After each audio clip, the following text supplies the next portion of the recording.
मानव रक्षा और क्षिप्रा सेवा अनुष्ठानों के अभियानों में हम वर्ष 2012 से स्वर्गीय संत एकलव्य और आचार्य सत्यम के साथ संघर्षरत रहे हैं। राहुल गांधी की न्याय यात्रा के दौरान भी हमारा सत्याग्रह और अनशन आज क्षिप्रा किनारे नरसिंह घाट उज्जैन पर हुआ। महात्मा गांधी कहते थे कि गाय नहीं बची तो देश भी नहीं बचेगा। बापू और संत विनोबा जीवन भर अनशन और सत्याग्रह करते रहे। क्या मोदी युग के गांधियों ने कभी सत्याग्रह या अनशन किया है? उक्त आशय या वक्तव्य आज यहां अखिल भारतीय सर्वधर्म संत बालीनाथ अखाड़ा के महंत बालीनाथ सरस्वती ने जारी कर राहुल जी को याद दिलाया कि 5 वर्ष पहले आपने हमारी नगरी के दशहरा मैदान की चुनावी सभा में क्षिप्रा के गंदे पानी की बोतल लहराकर मुख्यमंत्री शिवराज को धिक्कारा था। आपकी ही मनमोहन सरकार ने वर्ष 2011 में प्रयागराज के राष्ट्रीय नदी बचाओ सम्मेलन में मनरेगा के माध्यम से नदी बचाओ योजना स्वीकृत की थी।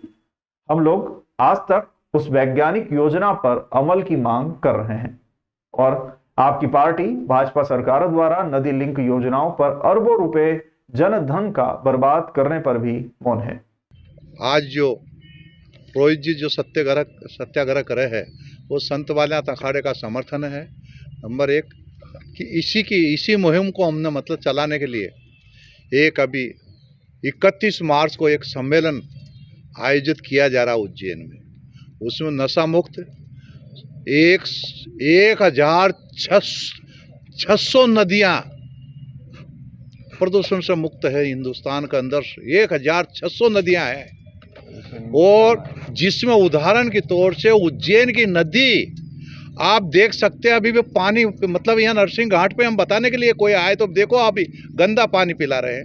ऐसे सभी नदियों का करोड़ों रुपए गवर्नमेंट देखे मतलब मनमोहन सिंह सरकार ने स्वीकृत कर दिया गया था, लेकिन आज वही काम बीजेपी कर रही है। बांध बना देती, कच्चे बांध बना देती, कोई क्या कर दे, पानी शुद्धिकरण आज जहर पिला रहे हैं। पीला पानी आप देख सकते हो कोई भी।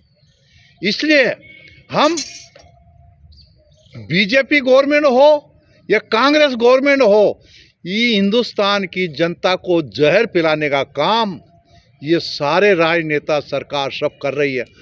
आज हमारा सत्याग्रह यहाँ हो रहा है और 2011 में जब प्रयागराज में कुंभ होने वाला था 12 में, तो राष्ट्रीय नदी बचाओ सम्मेलन हुआ था।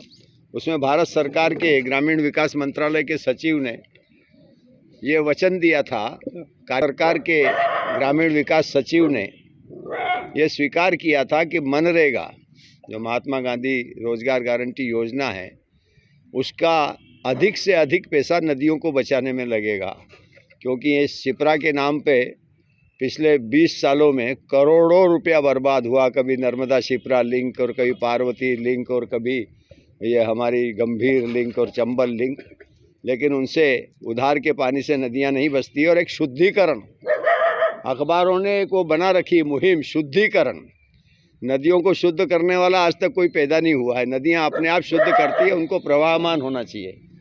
उनको प्रवाहमान हो जाए तो नदियां अपने आप उनकी गंदगी बहा ले जाती है। अब सारा गंदगी उसमें नदियों में छोड़ेंगे और फिर शुद्धिकरण की बात करेंगे और अरबों रुपया। तो मनरेगा में राष्ट्रीय जो नदी बचाओ सम्मेलन 2011 प्रयाग की उसके प्रस्तावों को सरकार ने जो मान्यता दी उसको लागू कराने के लिए हम यहाँ संघर्षरत हैं। आज राहुल गांधी यहाँ आने वाला है, विपक्ष के नेता इंडिया गठबंधन बना लिया है, वो भी कुछ नहीं बोल रहे हैं। इसलिए आज हम यहाँ बैठे हैं ध्यान आकर्षण के लिए। संत बालीनाथ जी सरस्वती हैं, आप संत हैं, आप सभी इस मुद्दे को, क्षिप्रा मैया को जो मालवा की गंगा है और गंगा की हमारी भगवती गंगा जो सबसे बड़ी धार्मिक नदी है, महत्व की, भारत की पहचान है, उसमें सारा जहर यहाँ से जा रहा है और ये सरकारें कुछ सुन नहीं रही है। और घाट बना रहे, 28 किलोमीटर के घाट बना रहे, उसमें पैसा खाना है।